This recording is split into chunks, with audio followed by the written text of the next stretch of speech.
Quiero dar las gracias al grupo que preparó las jornadas formativas para la protección y defensa de las personas usuarias y consumidores, y en especial a don David Mille Pomposo, director general de Comercio y Consumo del Gobierno de Canarias, a doña Pilar Hernández Rodríguez, directora del Centro Asociado de Tenerife, a don Juan José Rodríguez, director del Centro Asociado de Las Palmas de Gran Canaria, y en especial a doña Mónica Bettencourt, responsable de la Asociación de Consumo de Canarias, CONCA. Mi ponencia, los derechos del consumidor en tiempos del COVID-2019 o COVID-19. Este título de la ponencia no ha sido elegido al azar. El título está basado en la obra del escritor García Márquez, publicada en 1985, El amor en los tiempos del cólera. Y esa obra, esa novela, hablaba de las vicisitudes del amor de sus padres, hablaba de su familia. Y para ello él los entrevistó desde el punto de vista del escritor y no desde el punto de vista del hijo.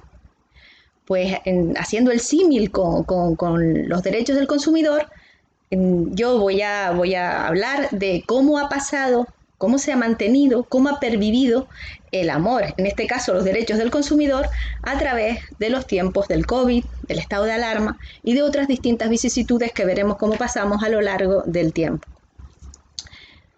que esperemos que vayan a mejor circunstancia. Pues bien, mi idea identifica en este sentido la perdurabilidad del amor que recogía en su obra García Márquez frente a las vicisitudes de la vejez, la enfermedad, y vamos a ver cómo el derecho de consumidor también ha pasado por esas vicisitudes o por vicisitudes, y vamos a ver cómo se ha solucionado. Esta ponencia se divide, hace un recorrido por el ámbito conceptual, la legislación aplicable, los derechos del consumidor y usuario, y finalmente veremos los derechos del consumidor en tiempos del COVID. Vamos al ámbito conceptual. Primero vamos a saber qué es derecho de consumo. El derecho de consumo es denomina aquel conjunto de normas emanadas de los poderes públicos destinada a la protección del consumidor o usuario en el mercado de bienes y servicios, otorgándole y regulando ciertos derechos y obligaciones. Eso podía ser la primera finalidad, la defensa del consumidor y usuario, como eslabón más débil de una relación contractual. Eso lo recoge la norma así. Pero también tiene otras finalidades que al tema que nos ocupa resultan importantes. La leal competencia, que sería evitar la competencia desleal, porque el usuario y el consumidor no solo tiene derecho a una determinada atención, sino también a poder optar entre distintos comerciantes. De hecho, la competencia desleal implica que se ponen de acuerdo en quitar ese derecho de elección, poniendo el mismo precio o las mismas pautas de atención al usuario en el coste del producto. La ley también tiene otras finalidades, como es las buenas prácticas, que sería el acervo cultural comercial digno.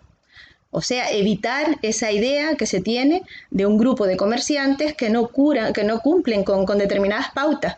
Y ese acervo cultural comercial digno también, o buenas prácticas comerciales, es lo que pretende la norma que regula la defensa del consumidor, y es la que vamos a ver en esta primera etapa. Y la buena fe objetiva frente a la buena fe subjetiva. Y esto lo vamos a explicar. El derecho de consumo establece que se va a basar las relaciones contractuales en la buena fe objetiva. Esto es, en lo que la ley recoge y no en lo que creía el comerciante, en este caso empresario, vamos a empezar a utilizar la terminología que utiliza la ley, ni lo que creía el propio consumidor. La ley va a establecer unas pautas de buena fe objetiva, es lo que la norma dice y no lo que usted creía que era. ¿Qué legislación es aplicable? Lo mejor del derecho de consumo es que está todo recogido en una misma ley, aunque luego cada comunidad autónoma establezca un desarrollo legislativo dentro de sus competencias en materia de consumidores y usuarios. El Real Decreto Legislativo 1/2007 de 16 de noviembre recoge el texto refundido general para la defensa de consumidores y usuarios y otras leyes complementarias. O sea, nos tenemos que ir a un único marco de orientación para conocer las normas en materia de consumo. En Canarias, que es en el ámbito en el que estamos y nos movemos, la Ley 3/2003 de 12 de febrero ya recogía ese estatuto de consumidores y usuarios de la Comunidad Autónoma Canaria, que vamos a ver también, muy por encimita. Vamos a ver los aspectos generales de este Real Decreto Legislativo que nos habla de la Ley General de Defensa. El Real Decreto Legislativo tiene 4 libros y para mí es fundamental el libro primero. Los 5 títulos del libro primero y le vamos a hacer un repaso. Trataré de no ser muy pesada. El título 1 nos habla de disposiciones generales. El título 1 también nos delimita el ámbito de aplicación, que lo veremos. Y utiliza un sistema también, el título 1, de conceptos utilizados. O sea, para que no haya juristas avesados que busquen la laguna en la norma, sigue la terminología o la técnica de las leyes europeas y del derecho internacional. La propia ley explica qué significa el concepto utilizado, dejando medianamente claro y llano y estrictamente conceptuado a qué se refiere cuando la ley reconoce una de las cuestiones o uno de los derechos. También ese título 1, que es súper importante para quien quiera manejar el tema de derecho en materia de consumo, habla de los derechos de los consumidores y usuarios de forma general, y luego explica qué legislación básica es la que ha incorporado a este Real Decreto Legislativo. El título 2 habla de la regulación del derecho de representación, consulta y participación. El derecho de consumo no solo identifica derechos del consumidor y marca pautas de actuación en determinadas relaciones contractuales, sino que además establece un conglomerado de defensa, representación y participación de los consumidores, mediante asociaciones como la que ha participado y promociona este tipo de jornadas, y como en diferentes órganos. Veremos los sectores que hay también en esta norma respecto de la defensa y desarrollo de los derechos de los consumidores. También hay un apartado dentro de este título 2 interesante de mejoras de la protección de los consumidores, porque esta ley, marcando un símil, hace una limpieza de una superficie y no deja lagunas.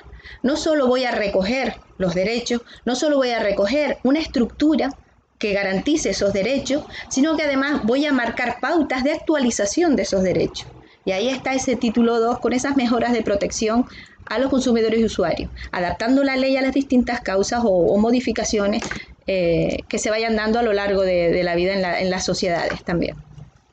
El título 3 refuerza esa estructura con la cooperación institucional para la protección de consumidores y usuarios, con las competencias de las comunidades autónomas y entidades locales, que son amplias y bastante importantes, la conferencia sectorial de consumo, donde ahí se aunan diferentes sectores con diferentes pautas de actuación y diferentes contactos para formar las normativas y valorar determinadas carencias o ineficiencias.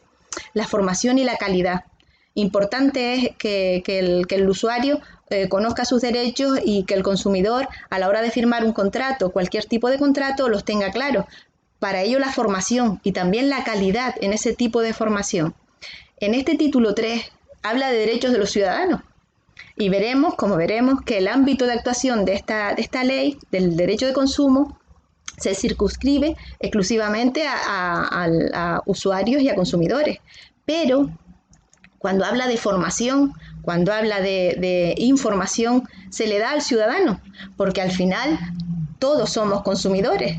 Todo ciudadano se identifica con un consumidor porque, salvo que viva en una isla desierta en la que no tenga ni agua ni luz ni contacto social, siempre estamos consumiendo agua, luz, gas. Es evidente que el ciudadano es de facto un consumidor. Más allá de que la ley diga que va a reconocerle determinados derechos como consumidor y usuario, también esta ley reconoce derechos en materia de formación y de información, de forma general. ¿Para qué? Para que esa defensa de tus derechos las tengas previamente armadas, previamente conocidas. También este título 3 habla de la atención, colaboración y gestión de problemas y denuncias ciudadanas. En estas jornadas y en esta ponencia en particular no voy a explicar los contactos o la colaboración que hay entre los cuerpos y fuerzas de seguridad del Estado, la inspección de consumo, pero es importante que sepan y que el consumidor conozca que existe esa colaboración y que las fuerzas y cuerpos de seguridad del Estado, tanto en nuestra comunidad autónoma como en el resto de España, están formadas o deben estarlo en materia de gestión de problemas y denuncias ciudadanas respecto de consumidores y usuarios, respecto del consumo, porque es súper importante y lo veremos en materia de defensa de la salud y la seguridad. El título 4, seguimos un poco pesados con esta ley, pero es importante. Para mí este libro primero es importante que signifique un ámbito de formación en muchas áreas, como lo estamos haciendo ahora en la universidad, en la UNED, pero también de conocimiento base para cualquier ciudadano. El título 4 habla de disposiciones en materia de procedimientos sancionadores, infracciones y sanciones. Es evidente que si haces una ley como esta, que recoge todas las esquinas, la ley hace una limpieza de una superficie y no deja ningún hueco, tienes que darle un ámbito sancionador, un ámbito, un criterio en que el infractor sepa que tiene una sanción. Entonces, este capítulo 4 recoge esas disposiciones sancionadoras y establece, además se regula para un título muy específico, que lo veremos también más adelante, incluso en otro ámbito, en otro Real Decreto, sanciones específicas para el tema de viajes y combinados, porque va relacionado con el turismo, lo veremos. Para evitar la ley es que en este sentido es jurídicamente perfecta.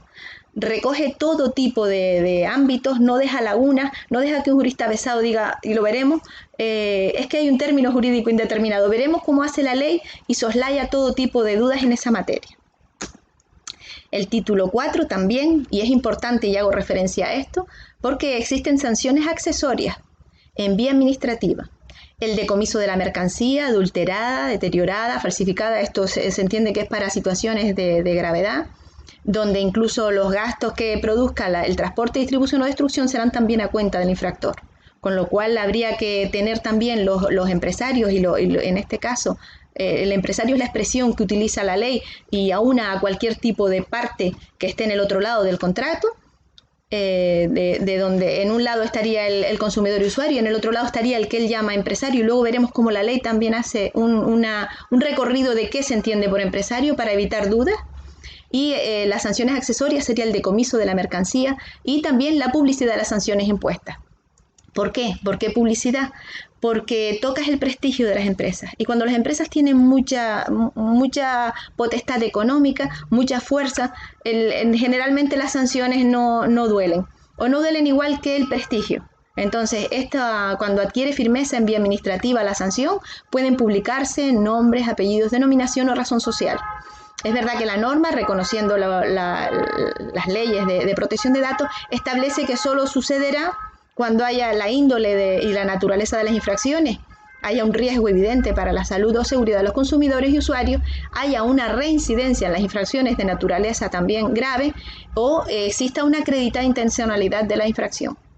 Pero es importante saber y que el empresario sepa que cualquier tipo de vulneración en materia de seguridad y salud puede provocar sanciones de cierto calado y además pérdida de prestigio por este tipo de publicaciones.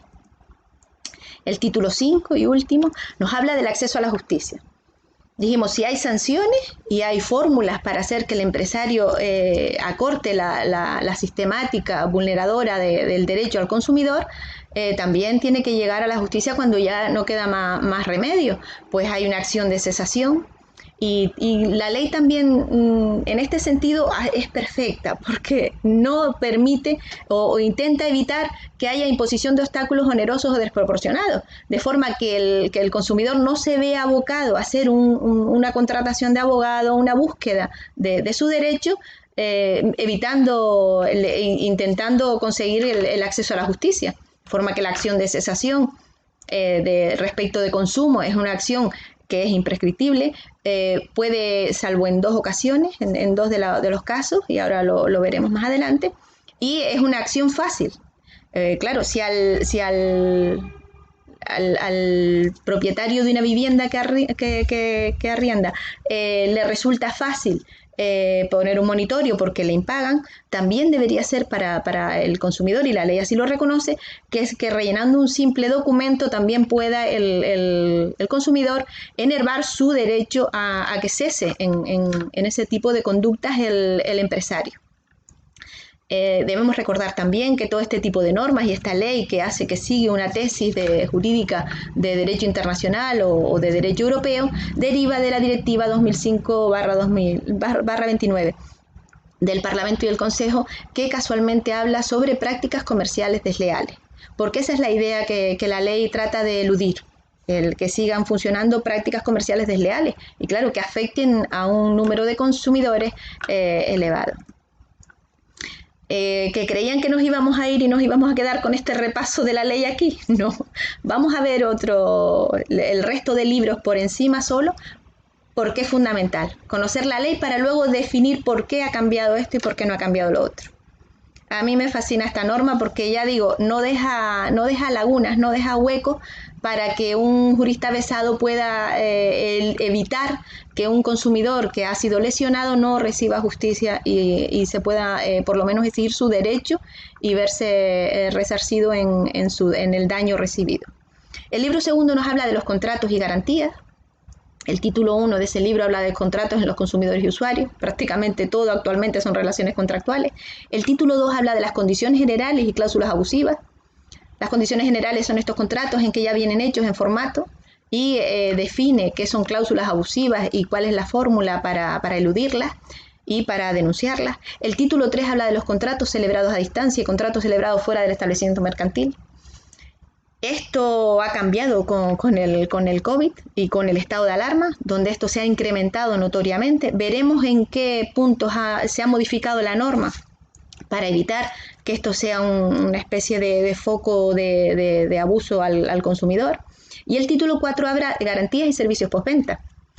La ley no solo dice o hace hincapié en voy a proteger al consumidor cuando compra o cuando mantiene una relación contractual, no. Lo voy a proteger mientras esa relación está viva, garantizo después también el servicio postventa. Voy a buscar garantías para ese servicio postventa que estará incorporado dentro del contrato o tendrá que estar incorporado dentro de las garantías de uso del propio producto. Por eso digo que esta ley no ha dejado nada, ha hecho una pasada, un símil de limpieza de una superficie y no ha dejado nada ninguna laguna o ninguna esquina sin limpiar.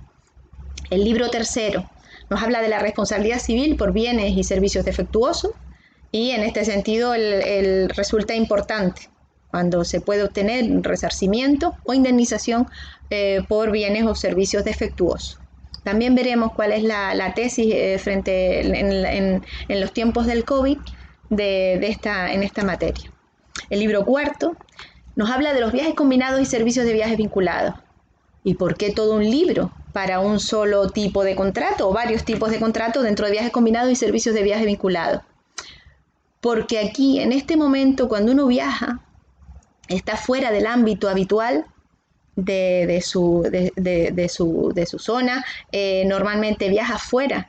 Además de viajar fuera, si tienes algún suceso o que de la vivienda que te tenías alquilada, el hotel que tenías, el viaje no te recogen donde debes o sencillamente el vuelo no sale o no ha ido como debe ir, no estás en tu ambiente, no estás en tu zona de confort, no estás en tu zona de defensa, a veces no hablas el idioma del país donde estás y la situación resultas más vulnerable todavía como consumidor o usuario. Por eso la ley reconoce esta especial situación en todo un libro de la propia ley. Y además, normalmente cuando viajamos, cuando hacemos un viaje, hemos invertido una cantidad de dinero que respecto de los gastos que habitualmente tenemos excede. Por eso estamos dando confiando en una inversión, en un contrato, y nos podemos ver más vulnerados si cabe, con un gasto ingente hecho, un crédito respecto, y además nos vemos en un incumplimiento en una zona donde no tenemos protección, o donde no tenemos ese conocimiento ni esa soltura porque no estamos en nuestra zona habitual. Pues la ley también en eso ha sido exquisita, porque recoge en ese libro todo este tipo de cuestiones. Y no nos vamos a ir sin hacer un repaso a todo lo que he dicho. Hablamos de generalidades de la norma. Pues el principio de buena fe objetiva, fundamental. ¿Y por qué fundamental? Porque el comerciante pequeño, mediano, Cuando te entrega el producto, pensando él que lo hace bien, te dice, este no me lo puede devolver. Y si no está recogido en el ticket que me entrega, él lo puede pensar y de buena fe seguramente me lo estaba diciendo, pero es buena fe subjetiva porque no está recogido en ninguna norma, ni siquiera en el ticket que me da, ni me comprometo a ello. Después hay otras situaciones que también denotan la buena fe subjetiva también del consumidor y que los empresarios han ido modificando a tenor de lo que la ley les ha advertido que no es correcto. Cuando estás en una comida con tu familia, en un grupo de amigos, y te sirven, después de pedir tú la comanda, te sirven el plato con el queso, las salsas, el pan, y te dicen, pues mientras esperan, una cortesía. Y tú has identificado cortesía con gratuito. Buena fe subjetiva. Te lo ponen en la cuenta y lo pagas porque lo has usado, no has rechazado ese no regalo. Entonces, lo que es los derechos del consumidor se tienen que basar en la buena fe objetiva, lo que está en la norma y lo que se recoge en el contrato. También la leal competencia. Si decimos que la ley lo que busca es una mejora no solo de las relaciones y de los derechos del consumidor, también el consumidor tiene un derecho intrínseco, que es poder elegir, poder optar entre dos opciones, mejores, más económicas, y que haya un juego de competencia que me permita acceder a productos más económicos o de mejor calidad o con otras condiciones. La leal competencia también es una misión de esta ley. También esta ley refuerza la posición contractual del consumidor y usuario. Evidentemente, la no existencia de esta ley implicaría que el empresario está en una posición vertical y superior frente al consumidor. Está reforzada la posición contractual del consumidor, aunque nunca se identifica. La obligación de información precontractual gratuita, eso también lo recoge la ley. Mayor claridad en la modalidad de cálculos de contrato, es fundamental que no nos pongan cláusulas y que en la letra pequeña nos añadan cantidades. La evitación de facturación de servicios no prestados. Se equiparan estipulaciones contractuales no negociadas con prácticas no consentidas expresamente. O sea, el que calla otorga en la ley de consumo no es. El que calla no otorga. Y así está. Aproxima la legislación nacional a la europea y eso es fundamental. Fundamental cuando que el comercio a nivel europeo se ha incrementado notoriamente. A nivel individual, a lo mejor no compras a nivel Europa, sino en sede de internet y no sabes ni dónde te viene el producto, pero a nivel de mayor calado, sí que se utiliza la compra en nacional y europea y las normas se aproximan y lo que facilita que el consumidor europeo que compre aquí cuando venga de turismo o nosotros cuando vayamos a sede europea reconozcamos la legislación, reconozcamos esa cultura comercial digna. Y también el uso de término consumidor, usuario y empresario. Esto es fundamental, parece una cuestión baladí, pero no lo es a la hora de la seguridad jurídica. Y lo sabemos los juristas cuando buscan una laguna normativa o un jurista avesado que quiera diferenciar. Veremos cómo la ley habla de consumidor, usuario y el resto, el que está en la otra parte, es el empresario. Y ahora veremos a quiénes se refieren y si hay alguien que pueda escapar de esa parte. ¿Cuál es el ámbito de aplicación de esta ley? Pues el ámbito de aplicación es la relación entre consumidores o usuarios y empresarios. Empresario es el que está de alta de autónomo. Empresario es aquel artesano que vende en el mercado. No necesita, según la ley, el empresario ser el que la Tesorería General reconoce como empresario, ¿no? Es todo el que está por allá de una relación contractual frente al consumidor o usuario. Y lo vamos a ver también, vamos a relatar cuáles son. Vamos a decir primero, ¿qué es un consumidor y un usuario? Pues puede ser una persona física o jurídica. Actúa en un ámbito ajeno a una actividad profesional. Interviene en relaciones de consumo con fines privados, aunque sea para una empresa. Y ahora explico. Es el destinatario final del producto, no compra para revender. Y también son consumidores para esta ley las personas jurídicas y las entidades sin ánimo de lucro que actúen fuera del ámbito comercial o empresarial. El centro asociado de la UNED tiene como finalidad la docencia superior, pero para ello pues compra ordenadores, compra máquinas para los laboratorios, impresoras. A nivel de relaciones de consumo, es un consumidor más. No lo es cuando tiene una relación docente o cuando la relación comercial es de docencia. ¿Qué es empresario a los efectos de esta ley? Empresario es toda persona física o jurídica, privada o pública, que actúe directamente o a través de otra persona, con un propósito relacionado con la actividad comercial empresarial de oficio o profesión. Vemos como la ley vuelve otra vez a hacer una pasada y elimina cualquier tipo de duda. Solo las personas físicas, ¿no? ¿Serán todas? Privada o pública, no, serán todas. Quien actúe directamente o incluso a través de terceros. Hemos englobado ya en la expresión empresario a una multitud de gente que pensaba que estaba fuera. También de oficio o profesión. ¿Qué es productor? ¿Y por qué es importante que la ley reconozca a un productor? Porque normalmente el causante de la lesión al consumidor es el vendedor, es el empresario, pero también puede ser el fabricante del bien, o el prestador de servicio, o el intermediario de servicio, o el importador del producto. O, si hay dudas y no lo encuentro, será, y eso lo reconoce la ley y deben de saberlo los empresarios, el indicado en el envase, o en el envoltorio, o el que tenga su marca en el producto, o signo distintivo. Vuelvo a decir que esta ley es excelente, porque, jurídicamente hablando, porque ha hecho una pasada y no ha dejado ninguna esquina sin limpiar.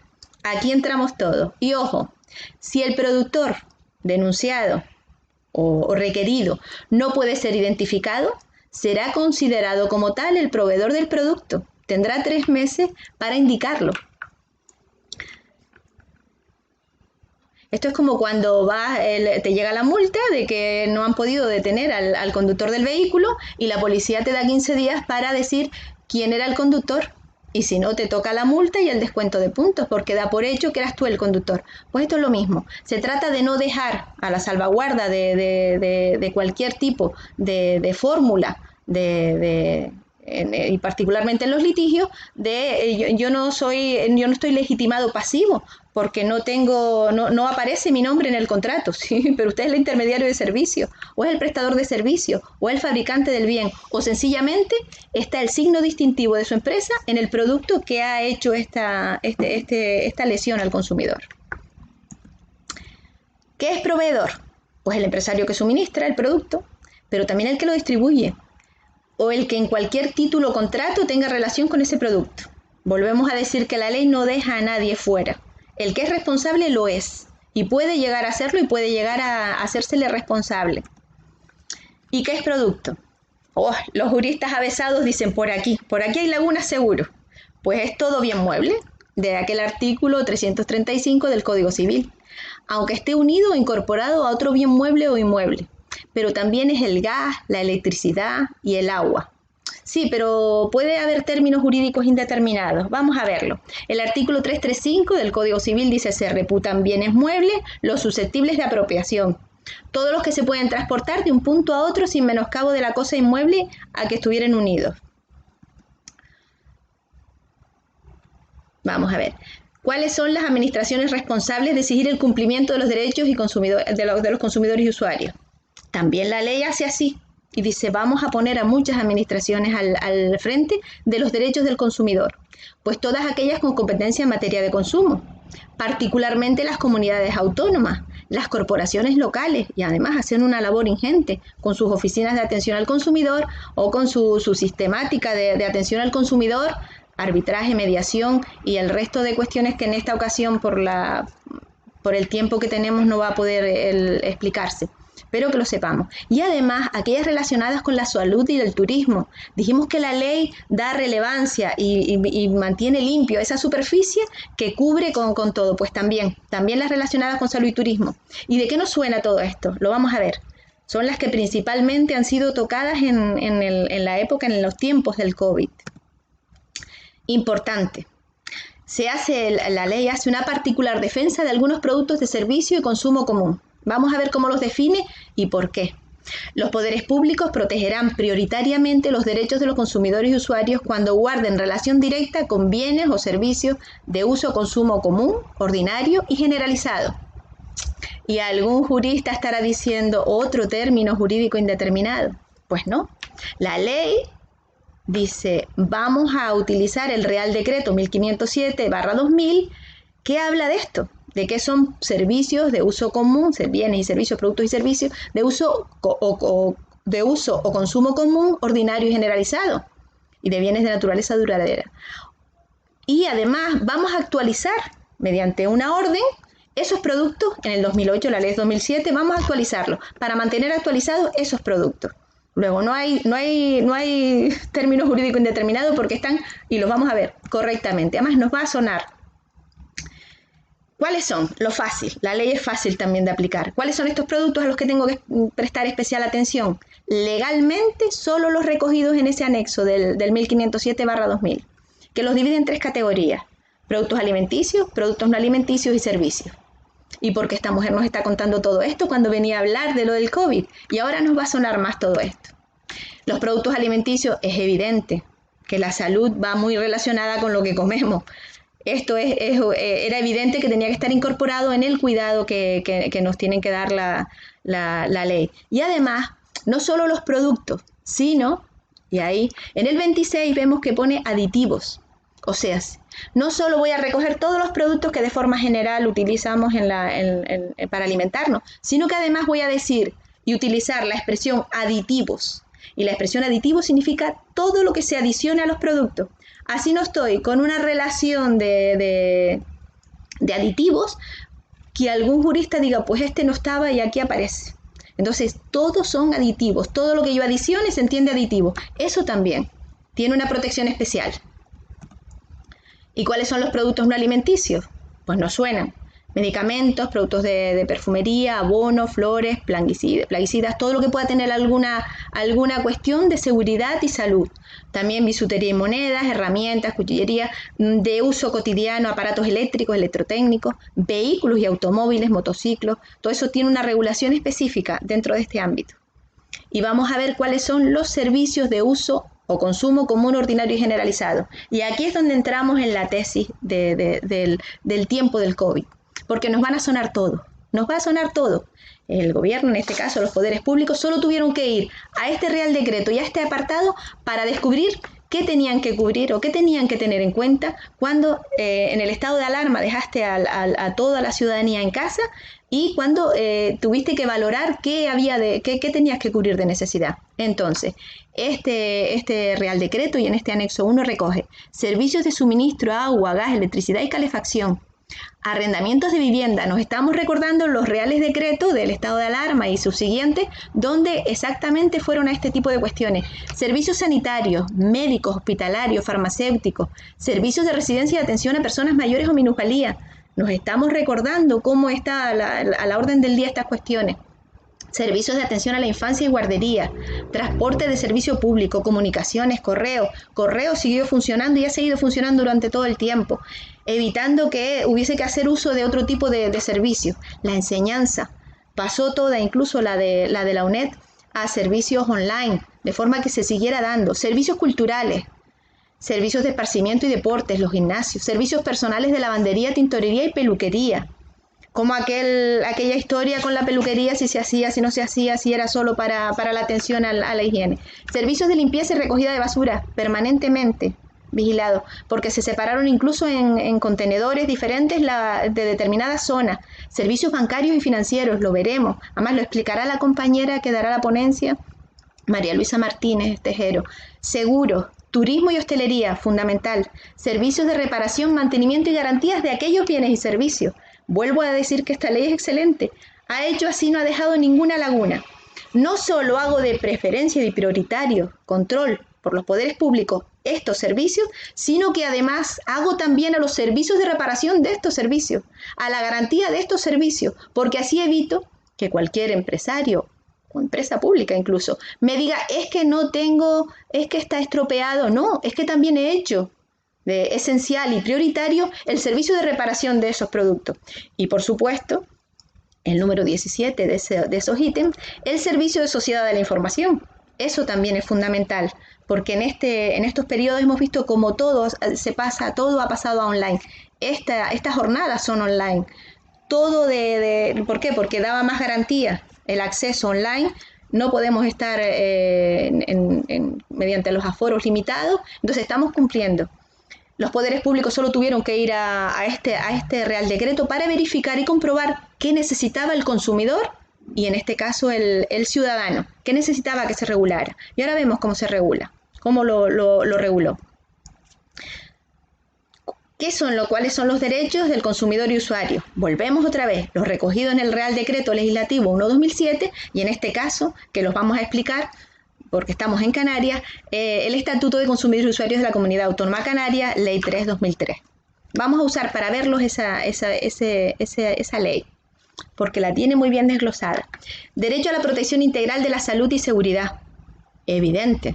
Derecho a la protección de los intereses económicos y sociales. Explicaremos cuáles son. Derecho a la información. En este sentido, veíamos como la ley dice el derecho a la información lo tiene el ciudadano como consumidor y usuario. Y hacía referencia al ciudadano. Derecho a la educación y a la formación. Es lo que estamos haciendo en esta jornada. Es lo que doña Mónica Bettencourt hace buscando alternativas para formación, para información, para educación del ciudadano a través de jornadas, ponencias. Las asociaciones de consumidores y usuarios hacen una labor ingente en esta materia. Las universidades deben incorporar, las escuelas deben incorporar a cualquier nivel, al menos pequeños conocimientos en materia de consumo. Derechos de representación, consulta y participación. Es obvio, esta ley dice, le doy derechos al consumidor y al usuario, pero también voy a crear una estructura que genere esa seguridad jurídica, esa representación, esa participación en las cuestiones que tienen que ver con ello. Y por supuesto, derecho a la protección jurídica. Ya dijimos que en esta ocasión no vamos a poder explicarlo, pero hay un conglomerado y una estructura en mediación, arbitraje y una estructura física e institucional en la administración del Gobierno de Canarias respecto de los derechos del consumidor y usuario importante. Es una estructura importante porque los derechos de consumo son importantes. ¿Cuáles son los derechos básicos de los consumidores y usuarios? Es obvio, la protección contra riesgos que pueda afectar a la salud y a la integridad. Esa es la base. Primero, claro, por supuesto, la seguridad y la salud. La protección de legítimos intereses económicos y sociales, y lo veremos. Hablábamos de las prácticas comerciales desleales, la inclusión de cláusulas abusivas. Esto cuando habla de protección de sus derechos legítimos e intereses económicos y sociales, se refiere a que generalmente no se afecta a un solo consumidor, que es por eso que la ley tiene esa importancia, porque consumidores somos todos, pero es que además cuando un empresario o estas prácticas desleales, para no señalar, se conforman en una estructura casi de cultura, afecta a la sociedad. Por eso la protección de los intereses económicos y sociales es en plural. El consumidor aquí no está solo. Cuando te afecta a ti, yo en mi trabajo, cuando a algún compañero se le rompe el ordenador, digo, seguro que a alguno de nosotros nos ha pasado, vamos a ver qué ha sido. Pues esto es lo mismo. El consumidor no está solo, ni siquiera cuando es lesionado seguramente continuará si él no le pone coto. La indemnización de daños y reparación de perjuicios sufridos. Es evidente que si vas a luchar para no obtener nada, no luchas, pero que sepas que la ley reconoce ese tipo de indemnizaciones. La información correcta sobre los diferentes bienes y servicios y la educación y divulgación para facilitar el conocimiento sobre el adecuado uso y consumo o disfrute. Es evidente que en esta materia también hay una regulación concreta. Nadie puede conducir un vehículo sin previamente sacarse el carnet y que sea desde autoescuelas preparadas. El vehículo es una herramienta, al fin y al cabo. Pues lo mismo sucederá con alguna otra herramienta que compres, que tiene que tener una serie de pautas de uso, por seguridad, pero también porque es obligatorio que las tenga. La audiencia, consulta, participación y procedimiento de elaboración de disposiciones generales o que afecten directamente a sus intereses. Así las asociaciones representan al consumidor y porque son expertas en esa representación y en esa defensa del consumo a gran escala o con palabras mayores. También la protección de sus derechos mediante procedimientos eficaces, en especial ante situaciones de inferioridad, subordinación o indefensión. Volvemos a hablar aquello de que el empresario está en una línea vertical superior y lo que hace la ley es intentar acercar. Claro, ¿y por qué no esta ley no cubre también las negligencias o las controversias entre empresas? Porque las empresas sí están en el mismo plano de actuación, ¿vale?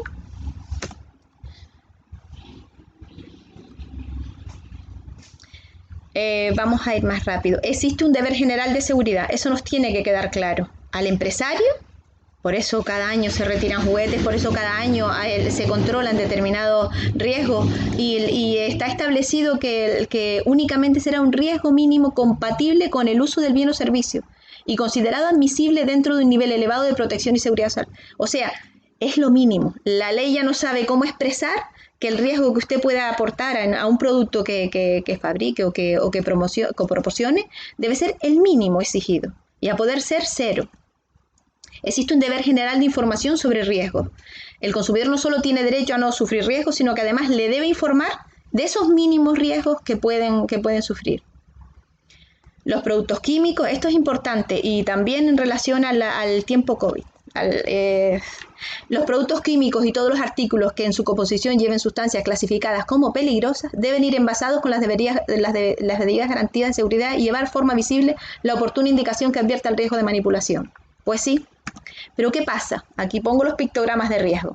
¿Qué pasa con la lejía? Se quitó en su momento con un montón de problemas que hubo porque comprabas la garrafa, la empresa compraba la garrafa y la pasaban las trabajadoras o los trabajadores a botellas de agua. Yo siempre he utilizado la misma técnica porque digo, a veces es el sentido común lo que hay que aplicar. Lo que dice la norma es que tienes que pasarla a una botella que esté igualmente identificada. O sea, los mismos pictogramas en la botella grande o en el recipiente grande deben ir a los recipientes inferiores. Ahora, saben que la recomendación de higiene para la superficie es la lejía 75-25 con agua. Volveremos a ver otra vez en las escuelas, en los centros públicos, en casa, lejía, compramos garrafas porque hay que usarla mucho ahora y la pasaremos. No, yo en mi casa, si compro garrafas de 5 litros, que lo hago, compro a la vez una de 1 litro y voy pasando. El producto siempre tiene que estar identificado y en una casa tú sabes lo que usas, pero es que también tiene que estar identificado para terceros, para empresas. Yo siempre recomiendo fotocopiar, marcar o pegarlo en las botellas en las cuales traslade. Eso es algo que tenemos que volver a retomar. Se había quitado porque se eliminó de la limpieza pública de distintos sitios y de uso generalizado la lejía. Hemos tenido que volver a ella y se nos ha olvidado que la ley del consumo reconoce que los pictogramas que tenemos en el envase grande tienen que pasar a todo tipo de envase, en evitación de riesgos innecesarios. Volvemos otra vez a retomar el tema de la lejía o de cualquier otro producto que utilicemos para limpieza. Reglas generales para la protección de la salud y seguridad de consumidores y usuarios. Esta es la primera norma porque habrá otras lesiones, pero la salud y la seguridad es lo primero que hay que cuidar de un consumidor y usuario. El producto en forma general no debe implicar riesgo. Lo que la ley recoge como producto o bien seguro y servicio seguro, aquel que tiene las medidas de seguridad y de protección puestas a disposición del oferente del servicio y cuyas características del servicio y recomendaciones son las adecuadas para su utilización.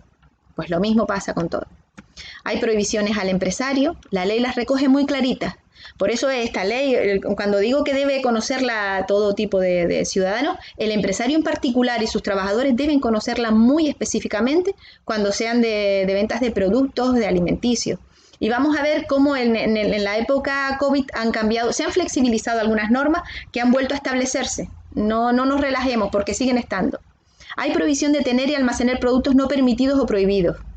Esa norma no se ha relajado en el periodo COVID. El mantenimiento necesario de modo que puedan controlarse sustancias clasificadas como peligrosas o sujetas a obligaciones de trazabilidad. Esto es, que tengan que llevar un control de dónde están y en qué lugares están.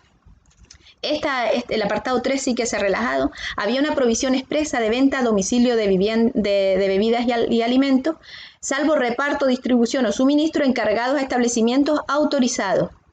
En este momento, en el estado de alarma y hasta ahora, las empresas que antes no distribuían alimentos ni hacían reparto, ahora las hacen. Ahora está flexibilizado esta cuestión que antes tenía que ser mediante establecimiento autorizado, ahora están autorizados por ley.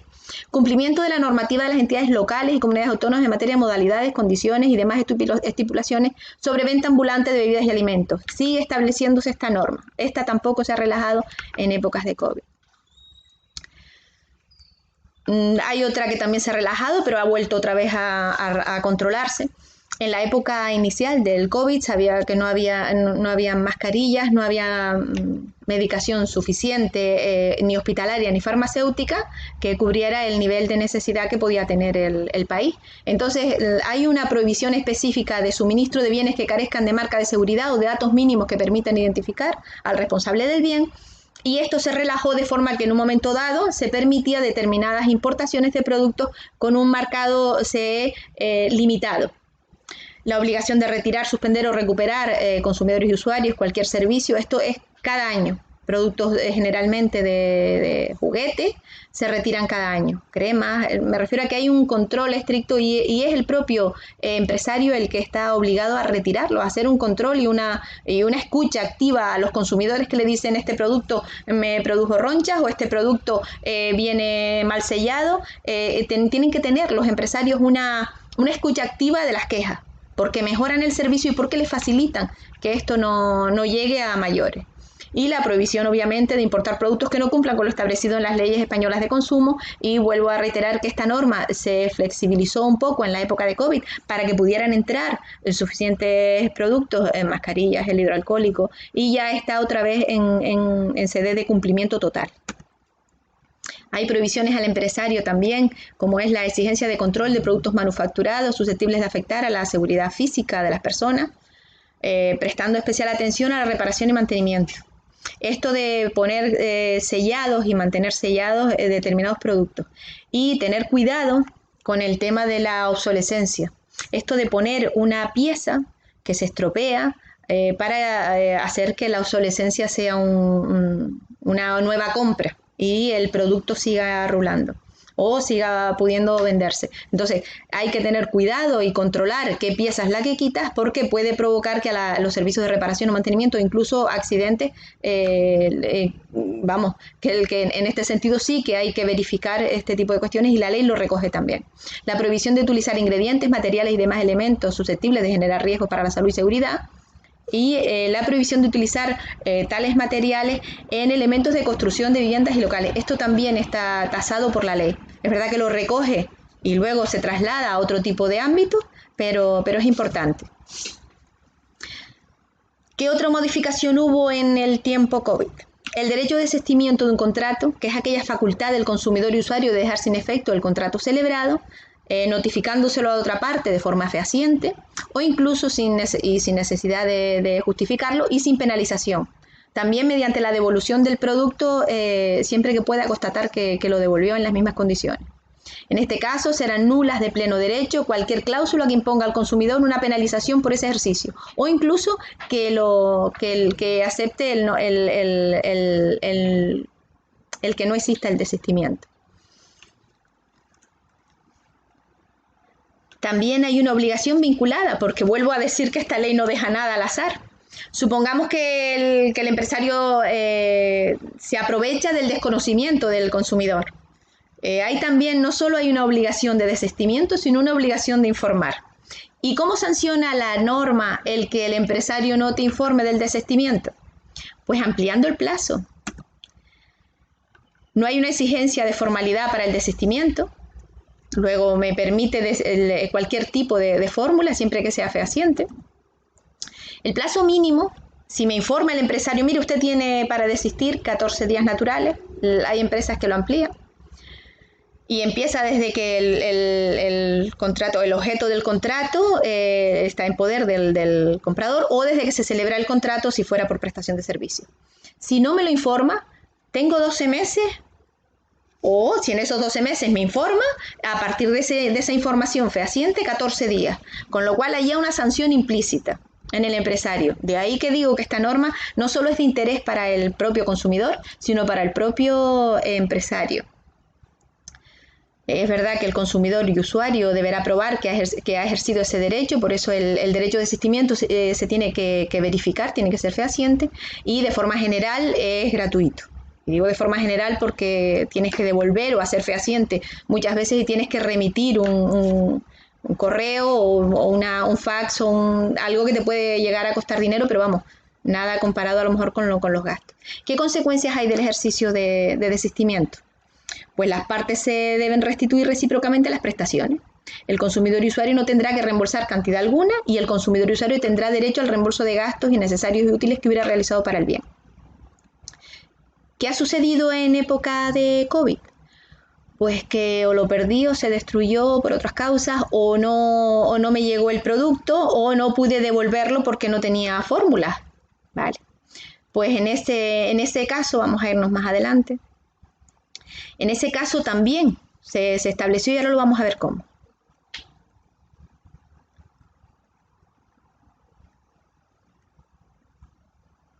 Voy a ir pasando. Vale.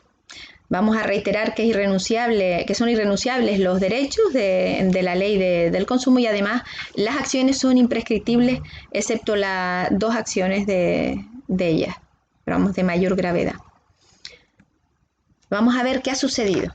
Pues resulta que llegó el COVID, a principios vamos a dejarlo de 2020, llegó el estado de alarma, derivado de que la pandemia se nos hizo incontrolable, la declaración del estado de alarma, y el 7 de mayo la propia Secretaría General de Consumo y Juego publica esta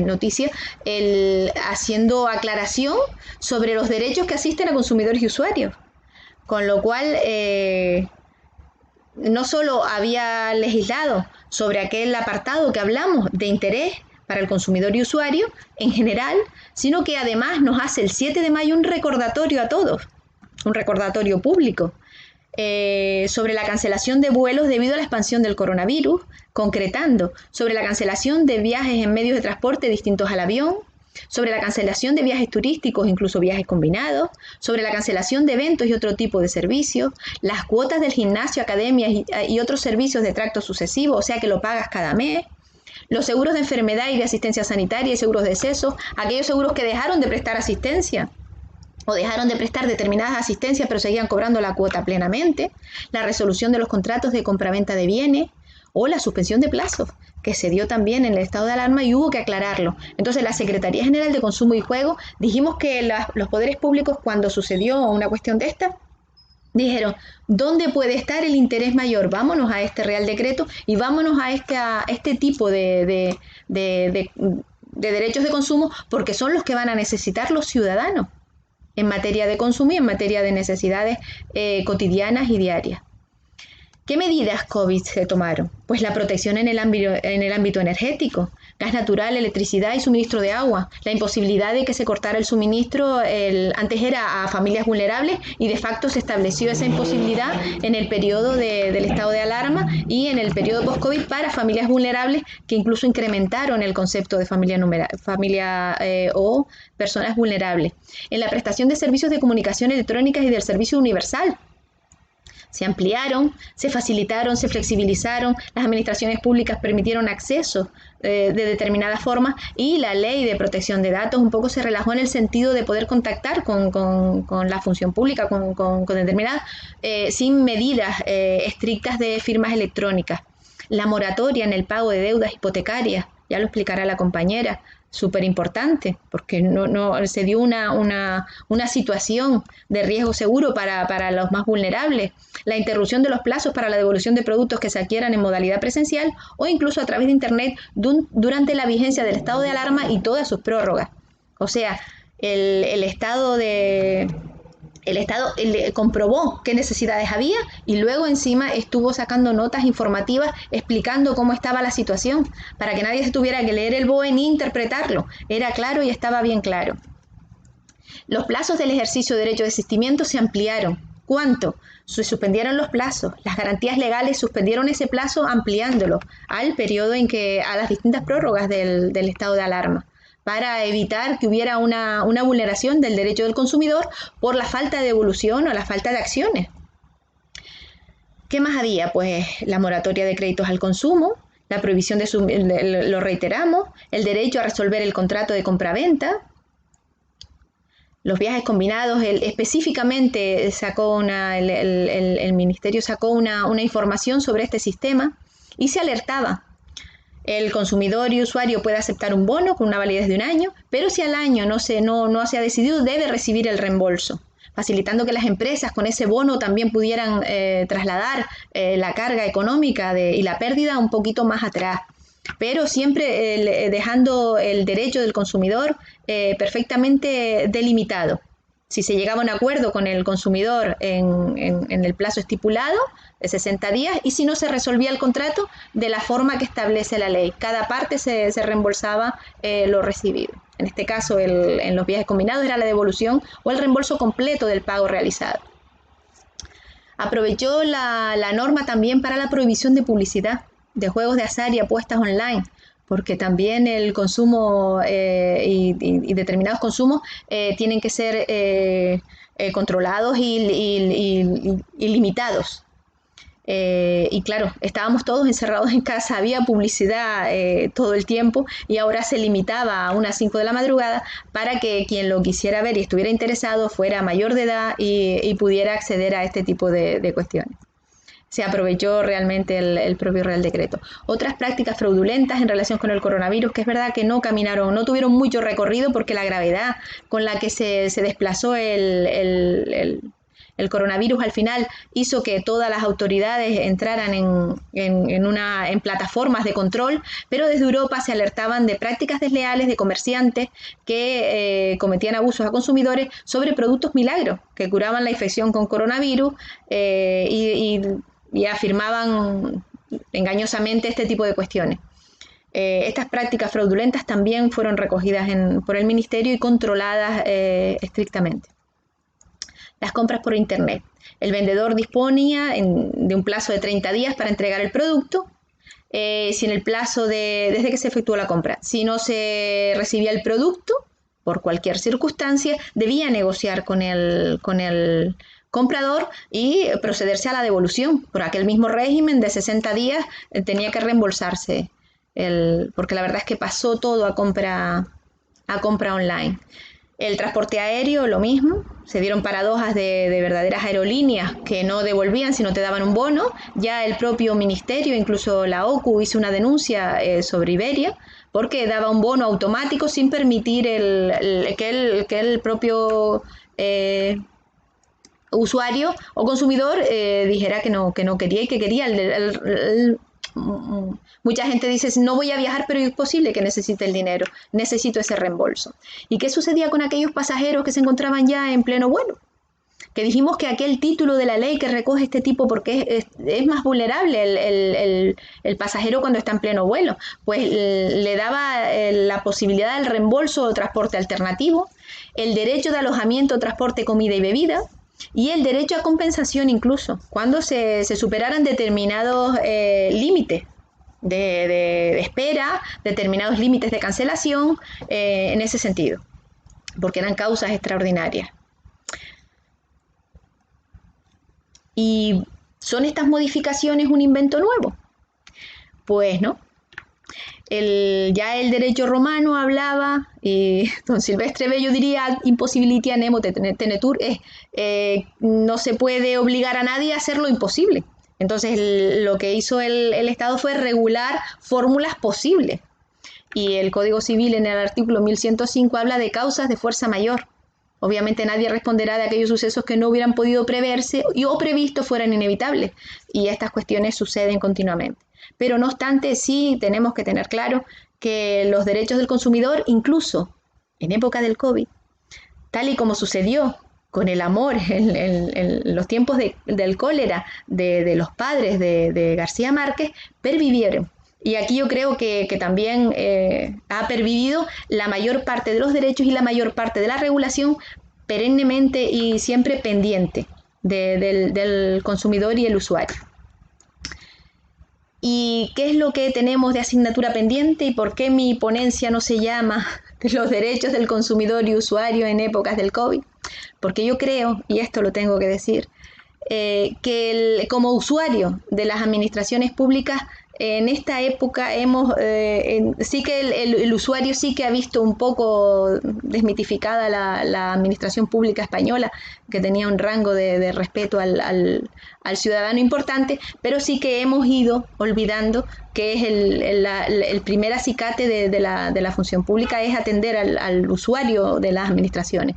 Y esto sí que tengo que decir que la ley es perfecta. La ley no deja ningún hueco. Los poderes públicos han ido fácil a buscar cuál era lo que la ley señalaba y lo soslayaron, y por eso en estos momentos hemos pasado menos penurias que las que podíamos haber pasado como consumidores y usuarios. Pero es verdad que tenemos esa asignatura pendiente y que las administraciones públicas esto lo tienen que retocar o por lo menos tomar en consideración de ahora en adelante. Pues nada, gracias por acompañarnos y les espero para la próxima.